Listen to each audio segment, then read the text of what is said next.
চুক্তি হলে যুক্তরাষ্ট্রকে অবশ্যই ইরানের ন্যায্য অধিকার মেনে নিতে হবে বলে মন্তব্য করেছেন ইরানের পার্লামেন্ট স্পিকার মোহাম্মদ বাঘের গালিবাফ। তিনি বলেছেন, কোনো ধরনের স্থায়ী শান্তি বা সমঝোতা অর্জন করতে হলে ওয়াশিংটনকে তেহরানের মৌলিক অধিকারগুলো স্বীকার করতে হবে।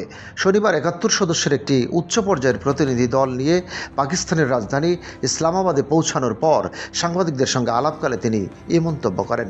এই সফরেই যুক্তরাষ্ট্রের প্রতিনিধিদের সঙ্গে ইরানের গুরুত্বপূর্ণ আলোচনা হওয়ার কথা রয়েছে। গালিবাফ বলেন, ইরান আলোচনায় এসেছে ভালো উদ্দেশ্য নিয়ে, তবে একই সঙ্গে তারা যুক্তরাষ্ট্রের প্রতি আস্থাহীন। অতীত অভিজ্ঞতার কথা উল্লেখ করে তিনি অভিযোগ করেন, আগের একাধিক আলোচনায় ওয়াশিংটন তাদের দেওয়া প্রতিশ্রুতি রক্ষা করতে ব্যর্থ হয়েছে, যা আস্থার সংকট আরও গভীর করেছে। আল জাজিরার প্রতিবেদনে বলা হয়েছে, পাকিস্তানের ইসলামাবাদে অনুষ্ঠিতব্য এই আলোচনা 1979 সালের ইসলামী বিপ্লবের পর ইরান ও যুক্তরাষ্ট্রের মধ্যে সর্বোচ্চ পর্যায়ের কূটনৈতিক যোগাযোগ হিসেবে বিবেচিত হচ্ছে। পাশাপাশি 2015 সালের পরমাণু চুক্তির পর এটি দুই দেশের মধ্যে প্রথম আনুষ্ঠানিক মুখোমুখি বৈঠক।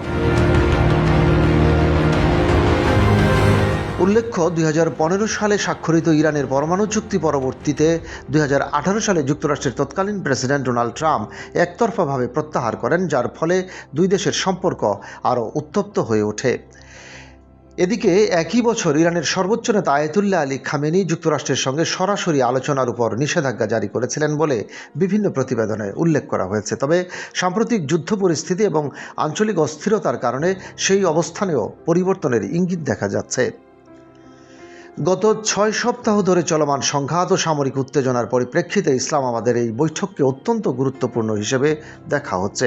বিশ্লেষকদের মতে এটি কেবল একটি কূটনৈতিক আলোচনা নয়, বরং মধ্যপ্রাচ্যের ভবিষ্যৎ রাজনৈতিক ভারসাম্য নির্ধারণে একটি সম্ভাব্য মোড় পরিবর্তনকারী উদ্যোগ হতে পারে।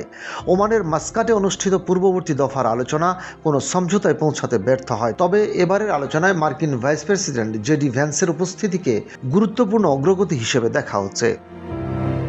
মার্কিন সংবাদ মাধ্যমের তথ্যানুযায়ী জেডি ভ্যান্স শিগগিরই ইসলামাবাদে পৌঁছাবেন। তার নিরাপত্তা দল ও সংশ্লিষ্ট প্রস্তুতি ইতিমধ্যে সেখানে সম্পন্ন হয়েছে, ফলে আলোচনাকে ঘিরে কূটনৈতিক উত্তেজনা, আন্তর্জাতিক নজর আরও বেড়েছে। বিশ্লেষকদের মতে এই বৈঠক থেকে তাৎক্ষণিক কোনো বড় সমাধান না এলেও ভবিষ্যৎ কূটনৈতিক সমঝোতার ভিত্তি তৈরি হতে পারে। রশিদ কামাল, বাংলাবাজার পত্রিকা।